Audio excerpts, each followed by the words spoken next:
Kepatasan penularan sesuatu maklumat yang tidak tepat pada hari ini dianggap sebagai sesuatu yang berbahaya dan boleh memberi kemudaratan bukan hanya kepada masyarakat, malah kepada pasukan polis Diraja Malaysia PDRM. Penyebaran maklumat yang tidak tepat dan diterima secara mentah-mentah oleh masyarakat akan membuatkan sesuatu perkara itu sebagai konteks kita sudah dihukum sebelum dihakimi tanpa mendapatkan keadilan yang setimpal. Pengarah Jabatan Siasatan Jenayah GSJ Bukit Aman Datuk Seri Muhammad Suhaili Muhammad Zain berkata, secara kebiasaan kes-kes yang tular menerusi media sosial adalah contoh kes yang sudah dihakimi dari awal sebelum perbicaraan berlangsung. Beliau berkata dalam amanat perutusan Pengarah Jabatan Siasatan Jenayah di Pulau Pol pada petang 16 Januari. Muhammad Suhaili berkata, terdapat segelintir dalam kalangan masyarakat yang memahami situasi sebenar tetapi mereka tidak berani untuk menyuarakan atau mengeluarkan pandangan. Dan tugasan kita hari ini, kita semua terdedah kepada penghukuman awal sebelum kita dihakimi. Tidak ada maklumat yang berbentuk bukti,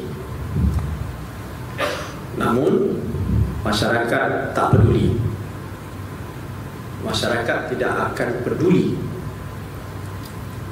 akan keadilan. Ada sesetengah orang yang faham, namun mereka tidak berani untuk ke depan. Kerana masyarakat hari ini tidak lagi sedar ataupun faham akan apa itu. Kalau saya cakap perkara ini nampak macam besar, falsafah ilmu. Tahu falsafah ilmu apa? The principles of knowledge lah, falsafah, philosophical knowledge. Tahu ilmu ni kalau kita tak dapat kan? Kita kena baca betul. Kita kena sahkan sama ada apa yang kita baca itu betul ataupun sebelum kita boleh menggunakan akal kita dengan pembacaan-pembacaan lain untuk kita jadikan ianya ilmu yang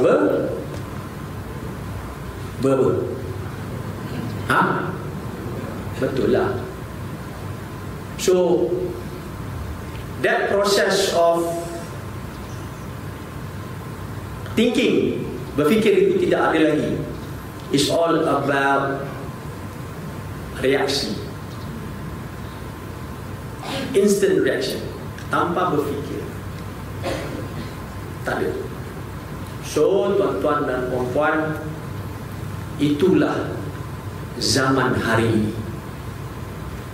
Kalau kita tak berubah, apabila zaman sudah berubah, kesilapan kita tu kecil pun akan dihukum. Dan apa yang tuan-tuan ingat amalan lama itu betul tapi tak betul, tuan-tuan cakap, dulu okey. Dulu okey.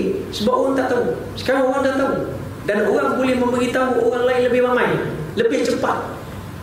So if you don't change, macam saya cakap lah, orang akan berubah.